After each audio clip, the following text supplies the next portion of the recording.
The noon sun beat down mercilessly on the drought-stricken soil of the Willow Creek Ranch, casting harsh shadows across Eleanor Montgomery's weathered face as she surveyed what remained of her father's legacy. At 42, her once auburn hair now streaked with silver, she stood tall against the backdrop of the Montana Territory's rolling hills, her calloused hands gripping the fence post with quiet desperation. The ranch had been her home for all her life, but the bank's notice crushed in her pocket threatened to end the Montgomery claim on this land forever. 3 months to pay off her father's debts, or everything would be lost to the ever-expanding Blackwell Mining Company that had been systematically acquiring, or stealing, every valuable piece of property in the county since the war's end. If you're enjoying this story so far, please remember to subscribe to the channel. I'd love to know what city you're watching from today. Eleanor wiped the sweat from her brow with a handkerchief that had once belonged to her mother, a remnant of finer days before consumption had claimed both her parents within a year of each other. The ranch hands had dwindled to just old Hank and young Jimmy, neither of whom could offer solutions to the $5,000 she needed to save her birthright. The drought had decimated half her cattle, and the remainder wouldn't fetch enough at market to cover even a quarter of the debt. A gust of hot wind whipped dust around her boots, and Eleanor squinted at the horizon, where the silhouette of a lone rider appeared, approaching her property at a steady pace. She recognized the straight-backed posture of Judge Wilson's clerk, and her stomach nodded with anticipation of more bad news from town. "Miss Montgomery," the young man said, removing his hat as he dismounted. His face was flushed with the effort of the ride, and he seemed almost embarrassed to look her in the eye. "Judge Wilson asked me to deliver this letter to you personally, said it was important you receive it today." He extended an envelope sealed with wax, the formal kind used for legal matters. Eleanor took it with steady fingers that belied the trembling in her chest. The clerk shifted his weight from one foot to the other, clearly uncomfortable with his errand. He also said, "Well, he said to tell you that while he can't officially advise you on personal matters, he believes this may provide a solution to your current difficulties." Eleanor broke the seal and unfolded the letter, her eyes widening as she read its contents. Inside was a formal introduction to one Alexander Blackwood, recently arrived from Boston, was seeking to establish himself in the territory, and, most surprisingly, seeking a wife of mature years and practical disposition to help manage his newly acquired holdings. The judge had taken the liberty of suggesting Eleanor as a suitable candidate, given her unfortunate financial circumstances and admirable knowledge of ranching operations. Her first impulse was indignation, but it quickly gave way to cold calculation. If this Easterner had money, and if marriage to him could save her ranch, wasn't that a bargain worth considering? She folded the letter carefully and slipped it into her pocket beside the bank notice. "Thank you for bringing this. Please tell Judge Wilson I'll be in town tomorrow to discuss the matter." That night, Eleanor sat at her father's old desk, the lamp's glow illuminating the family Bible and her mother's silver-framed portrait as she drafted a response to the judge. Her pen hesitated over the paper several times, as doubt and pride warred within her. Was she truly considering marriage to a stranger simply to keep her land? The alternative, losing everything and becoming dependent on the charity of distant cousins in St. Louis, was unthinkable. By dawn, her decision was made. She would meet this Alexander Blackwood, and if he seemed at all tolerable, she would accept his proposal with clear terms. Marriage would save her ranch, and in return, she would provide him with the respectability and local knowledge he sought. Love had nothing to do with it. At 42, Eleanor had long since abandoned such girlish notions. 3 days later, Eleanor sat ramrod straight in Judge Wilson's office, her best dress, 6 years out of fashion but still dignified, pressed and mended for the occasion. She had pinned her hair in a severe bun at the nape of her neck and wore her mother's modest pearl earrings, determined to present herself as a woman of substance despite her financial troubles. The door opened, and Judge Wilson entered, followed by a tall, broad-shouldered man whose appearance immediately challenged Eleanor's preconceptions. Alexander Blackwood was not the soft-handed Easterner she had imagined, but a man who carried himself with the quiet confidence of someone acquainted with hardship. His face, weathered by sun and wind, suggested he was in his early 50s, with intelligent gray eyes that assessed her with equal curiosity. His suit was of fine quality, but practical for the frontier, and when he removed his hat, she noticed a small scar at his temple, partially hidden by salt and pepper hair. "Miss Montgomery, may I present Mr. Alexander Blackwood?" Judge Wilson said, his tone unusually formal for the small-town judiciary. "Mr. Blackwood, this is Miss Eleanor Montgomery of the Willow Creek Ranch." Alexander stepped forward and extended his hand, which Eleanor took after a moment's hesitation. His grip was firm, but not overwhelming, his palm calloused in a way that suggested he was no stranger to physical labor, despite his evident wealth. "It's a pleasure to meet you, Miss Montgomery," he said, his voice deeper than she had expected, with just the faintest trace of an accent she couldn't quite place. "Judge Wilson speaks very highly of your character and capabilities." Eleanor studied his face for any sign of condescension, but found none. Instead, there was something like respect in his gaze that made her momentarily forget the transactional nature of their meeting. Over the next 2 weeks, Eleanor and Alexander engaged in a courtship that was as pragmatic as it was swift. He visited the ranch, assessed its operations with a knowledgeable eye that surprised her, and spoke frankly about his intentions. "I've spent 20 years building my fortune through various enterprises," he explained one evening as they sat on her porch, watching the sunset paint the distant mountains in hues of purple and gold. "But a man reaches a point where he wants roots, Miss Montgomery. I've acquired several businesses in town and land to the north, but I need a partner who understands this territory and its people." His eyes, reflecting the dying sunlight, met hers with unexpected earnestness. "I'm not offering romance, but I am offering respect, security, and a partnership that could benefit us both." Eleanor, who had expected to feel like chattel being purchased, instead found herself considering him as a genuine ally. Perhaps, she thought, this arrangement would not be merely endurable, but advantageous. The wedding took place in the small white church in Willow Creek, attended by a handful of townspeople more curious than congratulatory. Eleanor wore a simple blue dress rather than white, a practical choice that symbolized the nature of their union. Judge Wilson officiated, his voice solemn, as Alexander and Eleanor exchanged vows that promised loyalty and respect, carefully omitting any mention of love.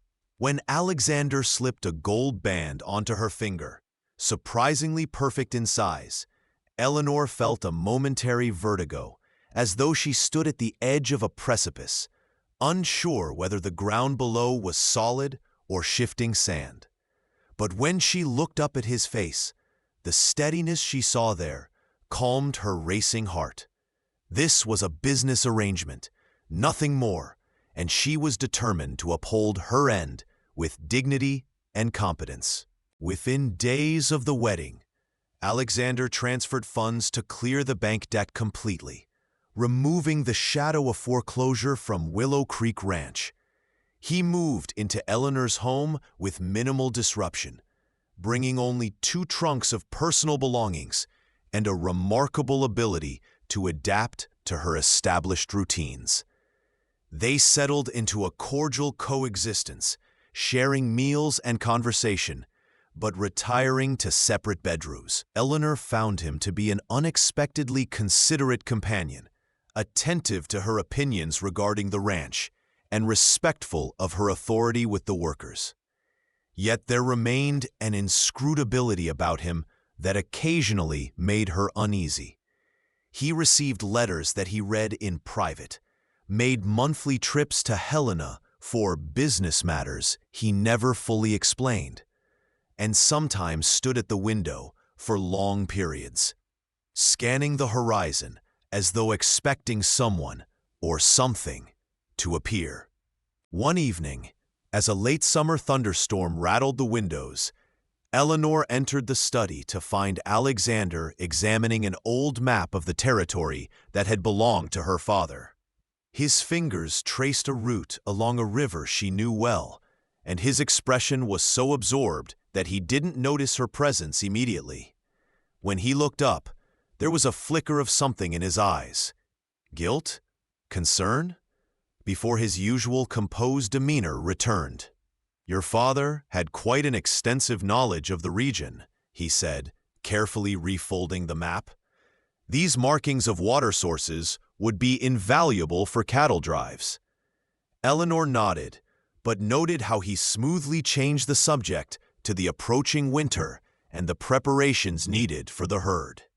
That night, she lay awake listening to the storm, wondering what secrets her new husband carried, and whether they would eventually threaten the precarious security she had purchased with her independence. As autumn painted the cottonwoods along the creek in brilliant gold, Eleanor and Alexander settled into a routine that, while not intimate, carried a growing comfort that surprised her.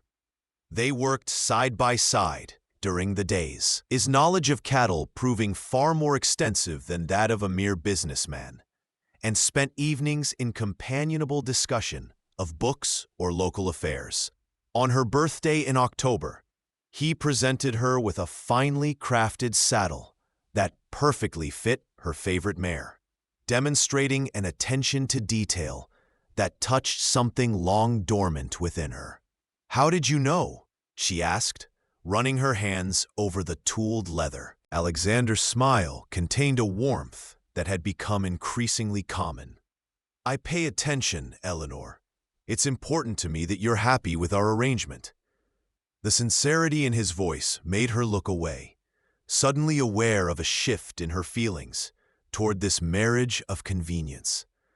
The first snow of winter had just dusted the peaks when a stranger arrived at Willow Creek Ranch, his expensive Eastern suit and clean-shaven face marking him as out of place as a peacock in a chicken coop.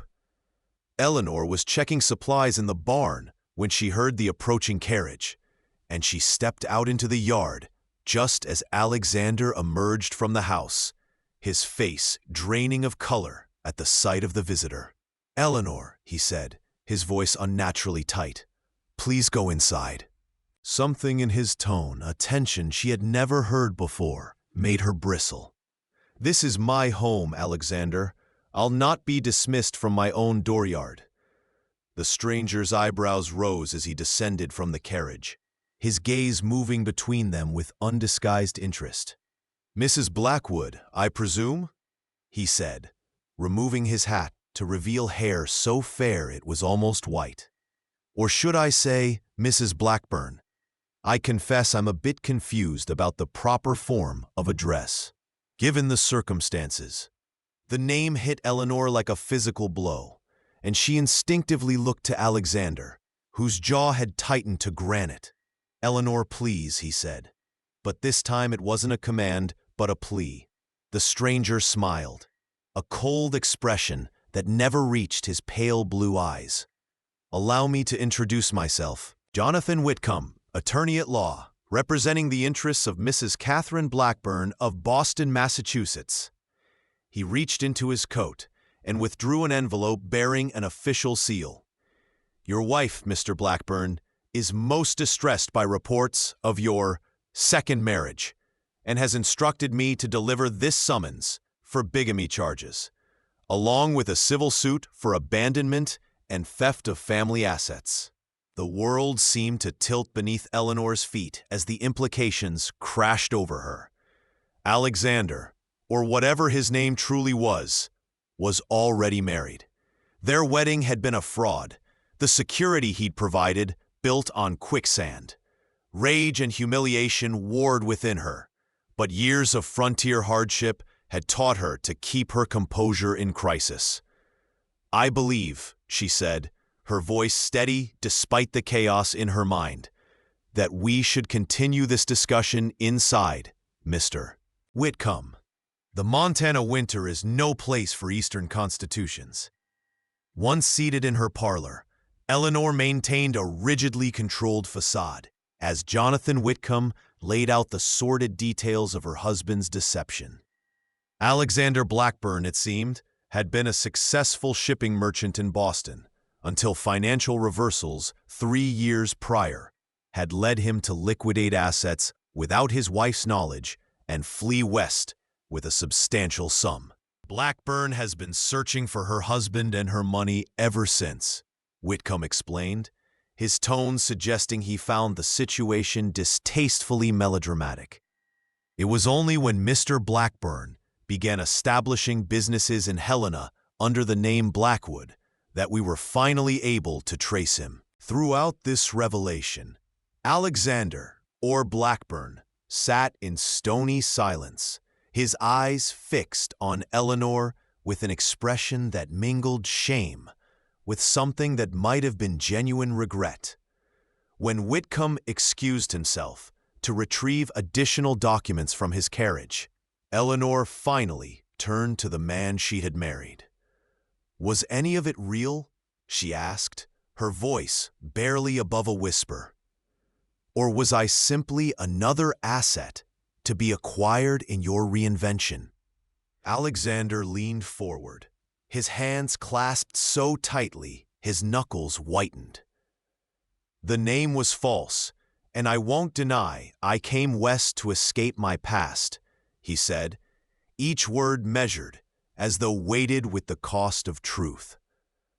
"But everything between us has been honest, Eleanor. I respect you, I admire you, and I've honored our arrangement in every way that matters." His eyes, usually so guarded, now revealed a desperation that gave her pause.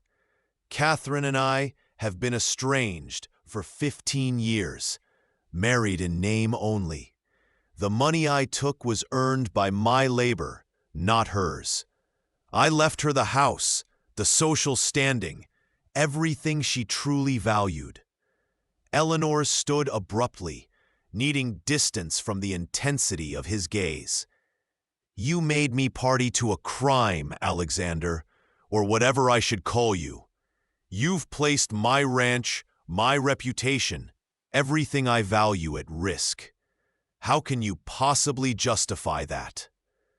The weeks that followed were a brutal education in the complexities of the law and the viciousness of gossip. Whitcomb took rooms in town, becoming a fixture at the saloon, where he freely discussed the scandalous situation at Willow Creek Ranch. Eleanor endured pitying glances and whispered conversations that stopped when she entered the general store or post office. Alexander, she still couldn't think of him by any other name, moved into the small cabin normally reserved for ranch hands, respecting her need for space while steadfastly refusing to leave the property entirely. "I won't abandon you to this mess I've created," he told her firmly when she suggested he might flee again. Instead, he rode to Helena and returned with a lawyer of his own, a sharp-eyed woman named Margaret Fulton, who had made a name for herself defending mining claims and was undaunted by the unusual circumstances. "The situation is complicated, but not hopeless," Margaret explained, spreading documents across Eleanor's kitchen table. as a December blizzard howled outside. Alexander's marriage to Catherine was conducted in Massachusetts, which has specific laws regarding abandonment and divorce. Moreover, there are questions about the legitimacy of her claims to the money he brought west. She tapped a financial statement with one gloved finger. He maintained separate business accounts for years, and under certain interpretations of common law, those assets could be considered his alone. Eleanor, who had been silent throughout much of the consultation, finally spoke. "And what of our marriage? Is it legally void?"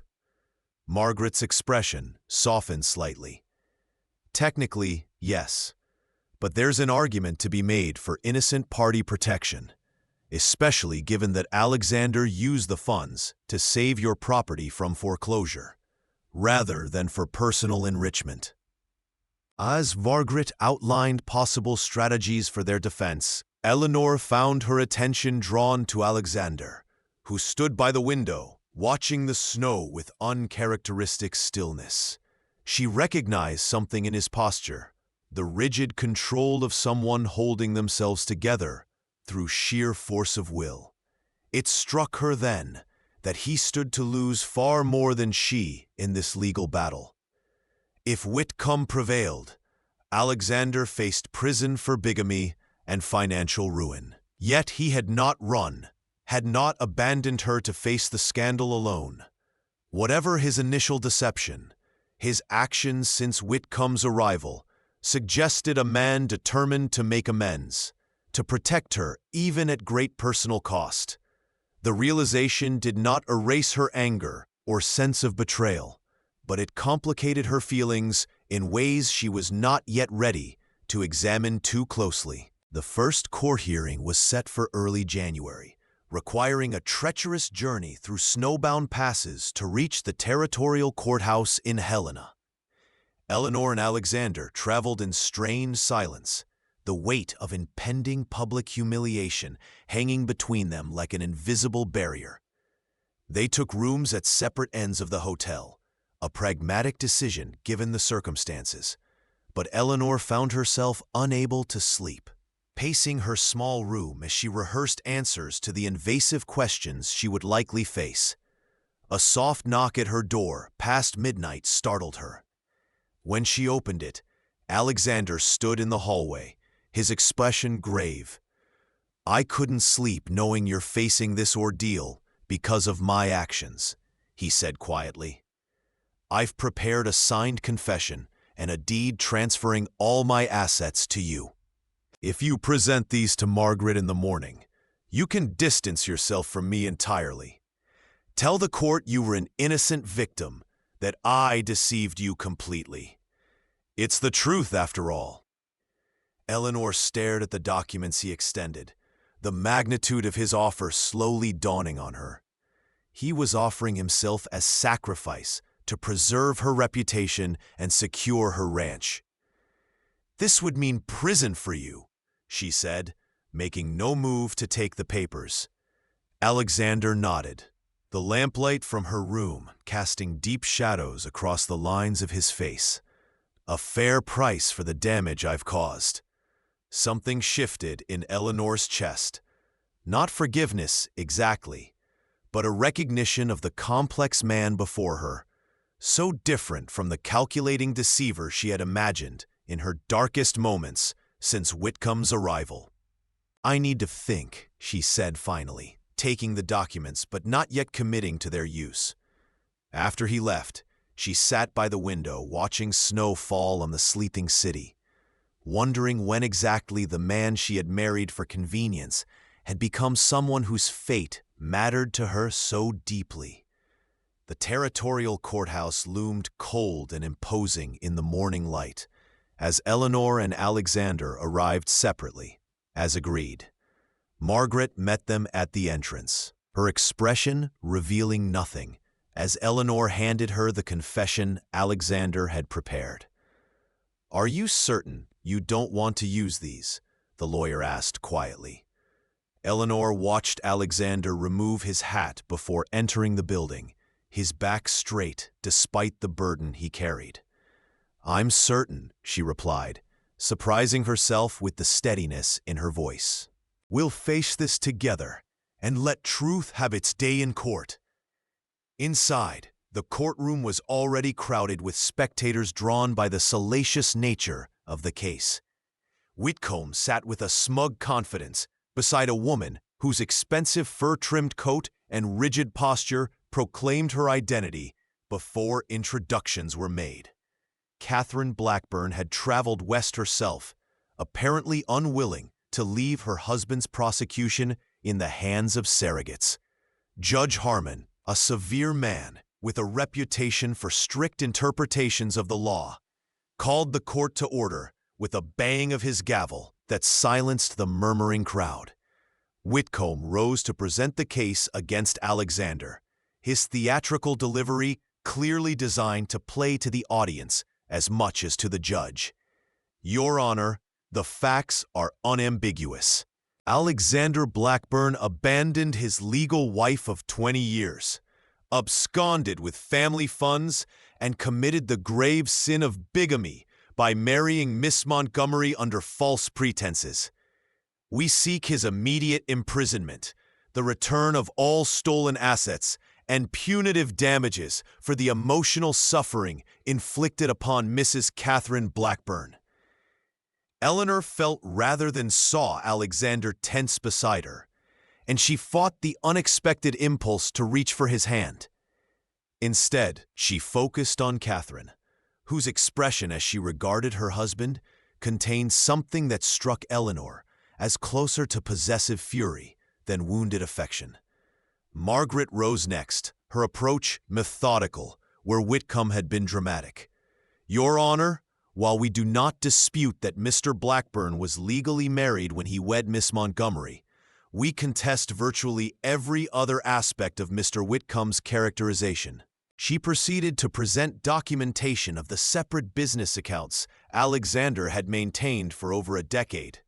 Tax records showing that Catherine had declared herself abandoned 5 years earlier for financial advantages, and letters between the couple that revealed a marriage that existed on paper only long before Alexander left Boston.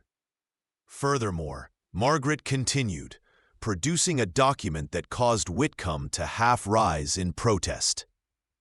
"We have evidence that Mrs. Blackburn herself established a relationship with her cousin, Mr. James Harrington, that violates the spirit, if not the letter, of her marriage vows." A murmur rippled through the courtroom, and Catherine's pale complexion flushed an angry crimson. The hearing stretched into afternoon, with witnesses called to testify about Alexander's character since arriving in Montana Territory, the improvements to Willow Creek Ranch following his financial intervention, and the nature of Boston marriage laws regarding abandonment. Throughout, Eleanor maintained a composed demeanor that belied her inner turmoil. When finally called to testify, she rose with quiet dignity and answered each question truthfully, neither minimizing Alexander's deception nor allowing Whitcomb to paint her as a helpless victim. "I entered into marriage with Mr. Blackburn, or Mr. Blackwood as I knew him, as a practical arrangement to save my property," she stated clearly. "There was no romance, no seduction, simply two adults making a mutually beneficial agreement. While I was unaware of his existing marriage and am deeply troubled by that deception, I cannot claim that he has been anything but honorable in his dealings with me since our wedding." At day's end, Judge Harmon announced he would require time to review the evidence and legal precedents before rendering a verdict. As the crowd dispersed into the winter twilight, Eleanor found herself face to face with Catherine Blackburn, whose calculating gaze assessed her with undisguised contempt. "So you're the frontier woman who imagined she could claim what's mine?" Catherine said, her Boston accent pronounced in the quiet hallway. Eleanor met her eyes steadily. "I claimed nothing but my own land and independence, Mrs. Blackburn. If you truly want Alexander returned to a marriage that appears to have died long ago, I wonder what victory you're actually seeking." Catherine's perfect features hardened. "Justice, Miss Montgomery, and the social humiliation he deserves for thinking he could simply disappear and start anew?" She turned away. Eleanor caught a glimpse of something beneath the veneer of righteous indignation, a bitter loneliness that perhaps mirrored what she herself had carried before Alexander's arrival in her life. Back at the hotel, Eleanor found Alexander waiting in the small private dining room Margaret had arranged for them. The strain of the day had left visible marks on his face, aging him beyond his years. "Thank you," he said simply, as she took the seat across from him. "You had every right to use that confession to save yourself from this public spectacle." Eleanor poured herself a cup of tea from the pot on the table, using the familiar ritual to gather her thoughts. "I've spent my life fighting to hold on to what's mine," she said finally, meeting his gaze. "I'm not in the habit of abandoning a fight halfway through, no matter how difficult." A ghost of a smile touched his lips. "One of many qualities I've come to admire in you." They ate in silence for a time, the weight of uncertainty about their future hanging between them, until Eleanor asked the question that had been circling her mind since Whitcomb's arrival. "Why did you stay? When he found you, you could have run again, started over somewhere else. Why face this?" Alexander set down his fork, his expression turning inward, as though examining his own motives for the first time. "I've been running for 3 years, he said slowly. "Changing names, moving when connections to my past surfaced, never allowing myself to form attachments." His eyes met hers with unexpected vulnerability. "Then I met you, this remarkable woman who faced every hardship with unflinching courage, and I found myself wanting to be worthy of the respect our arrangement implied." He looked down at his hands, the hands she had come to know so well over their months together. "When Whitcomb arrived, my first instinct was indeed to flee. But I realized I couldn't bear the thought of you, thinking that everything between us had been false. The name was a lie, Eleanor, but the man you've known these past months, that's the truest version of myself I've ever been allowed to be." Snow fell in thick, silent curtains outside the window as Eleanor absorbed his words, searching for the anger that had sustained her since learning of his deception. She found instead a complicated tangle of emotions, disappointment and hurt, yes, but also understanding, and a reluctant recognition of the bond that had formed between them, despite the fraudulent foundation of their marriage. "I don't know what happens next," she admitted, surprising herself with the confession. "Even if Judge Harmon rules in our favor, our marriage isn't legal. The life we were building at Willow Creek—" She trailed off, unable to complete the thought. Alexander reached across the table, his hands stopping just short of hers. "Whatever the verdict, I'll ensure the ranch remains yours free and clear. Beyond that," he hesitated, uncertainty replacing his usual confidence. "Beyond that, I can only say that I hope for a chance to earn back your trust, in whatever capacity you might allow."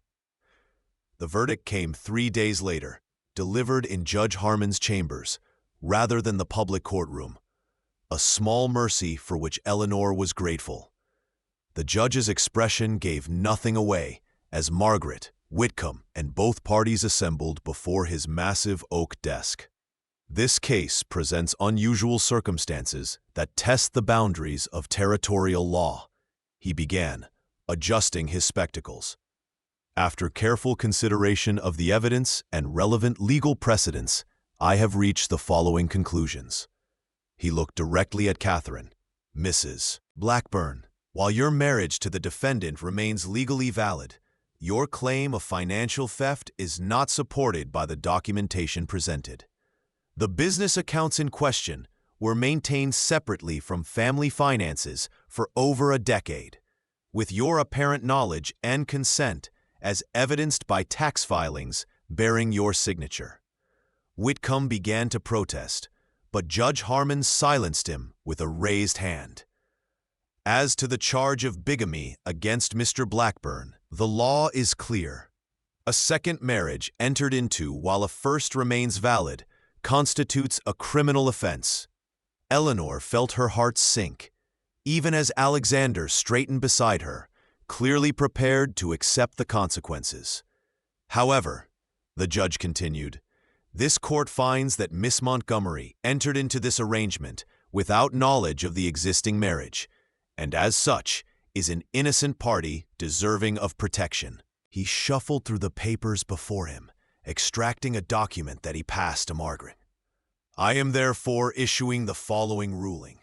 Mr. Blackburn will not face imprisonment, but is ordered to pay a substantial fine for the offense of bigamy. The funds used to clear the debt on Willow Creek Ranch are deemed to have been legally his to dispose of, and will not be subject to recovery by Mrs. Catherine Blackburn. The judge removed his spectacles, his expression softening slightly as he regarded Eleanor. Miss Montgomery, while I cannot declare your marriage valid, given the circumstances, I am issuing a special dispensation that prevents any claim against your property as a result of this case. Furthermore, Mr. Blackburn's subsequent financial investments in Willow Creek Ranch are considered legal gifts that remain yours regardless of the marriage's invalidity.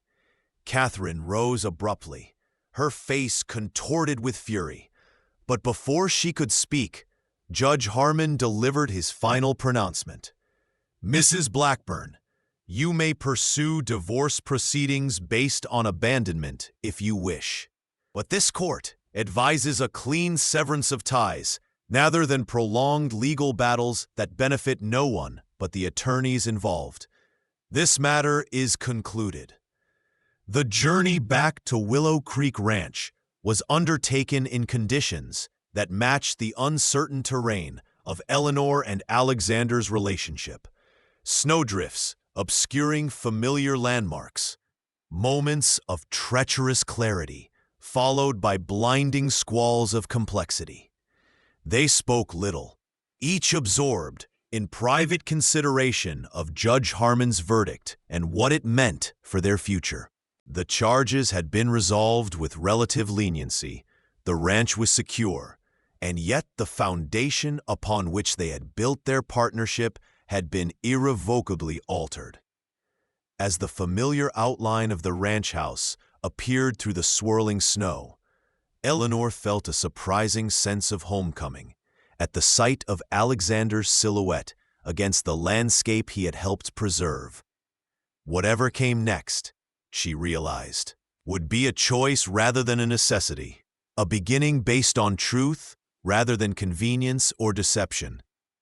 That evening, as lamplight cast a golden glow across the kitchen where they had shared so many meals, Alexander placed a small wooden box on the table between them. Before we discuss what happens now, there's something I need to tell you. The complete truth, with no omissions. Eleanor nodded, bracing herself for further revelations. My real name is Alexander Blackburn, so that much at least was not entirely false. Catherine and I married when I was 25, a union arranged by our fathers to consolidate shipping interests. He opened the box, revealing yellowed letters and faded photographs. For a few years, we made a genuine attempt at marriage, but Catherine's devotion to Boston society and my preference for the practical aspects of business created a divide that eventually became unbridgeable. After the war, when my shipping investments suffered losses, she made it clear that her loyalty was to status rather than partnership. Alexander withdrew a legal document from beneath the letters, 15 years ago, we reached a private arrangement, separate lives under the same roof, maintaining appearances while pursuing our separate interests. I built new businesses. She maintained her social position, and we rarely crossed paths despite sharing an address. His fingers traced the edge of the document, which Eleanor now recognized as a formal separation agreement, not legally binding, but morally significant. When financial reversals threatened everything I'd built, Catherine's only concern was how the scandal would affect her standing. So yes, I took my personal assets and left. The deception was wrong. I see that clearly now, but I couldn't face returning to a life that had been hollow for so long. He looked up, meeting Eleanor's gaze with painful honesty. I came west seeking escape, but what I found at Willow Creek was something I'd never truly had before. A home built on mutual respect and genuine partnership. Eleanor sat in silence, absorbing this final piece of a puzzle she had been assembling since Whitcomb's arrival. The anger that had flared within her at the initial revelation of Alexander's deception had gradually transformed into something more complex. A recognition that the man before her, despite his flawed choices, had shown her more honesty in their pragmatic partnership than many couples exchange in marriages founded on loftier ideals. "What do you want now, Alexander?" she finally asked, the question hanging between them in the quiet kitchen. He closed the wooden box with careful hands, the evidence of his past neatly contained, but no longer hidden. "If I had the right to want anything after what I've done, I would want the chance to stay at Willow Creek. Not as your husband, since legally I cannot be, but perhaps as your partner in running this land we've both fought to save. In time, if Catherine pursues divorce as the judge suggested, perhaps we might consider a future together built on truth rather than necessity." The winter wind rattled the windows as Eleanor considered his words, weighing them against the months they had shared and the person she had come to know beneath the false name. "I won't pretend the deception didn't hurt," she said finally, her voice steady, "or that trust can be rebuilt overnight. But I've spent too many years on this frontier to believe in perfect choices or unblemished pasts." She rose and moved to the window, gazing out at the snow-covered land that had been her anchor through every hardship life had delivered. "Willow Creek needs both of us, Alexander. We've proven we work well together, whatever name you carry." Turning back to him, she offered not forgiveness. That would take time, but something perhaps more valuable. Possibility. "Stay, help me run this ranch as my business partner. We'll let the future reveal itself in its own time." As spring transformed the Montana landscape, melting snow feeding the creek that gave the ranch its name, Eleanor and Alexander forged a new kind of partnership built on transparent communication and shared purpose. They worked side by side to expand the herd, repair winter damage, and implement innovations that promised prosperity beyond mere survival. Word arrived that Catherine had indeed filed for divorce, choosing financial settlement over protracted legal battles. And though neither Eleanor nor Alexander spoke directly of what might follow the divorce's finalization, there were moments, a lingering glance across the dinner table, hands briefly touching while passing tools in the barn, that suggested possibilities neither had imagined when they first made their practical arrangement. One evening in late May, as sunset painted the western sky in brilliant hues of orange and purple, Eleanor found Alexander on the porch, his attention fixed on a rider approaching from the direction of town.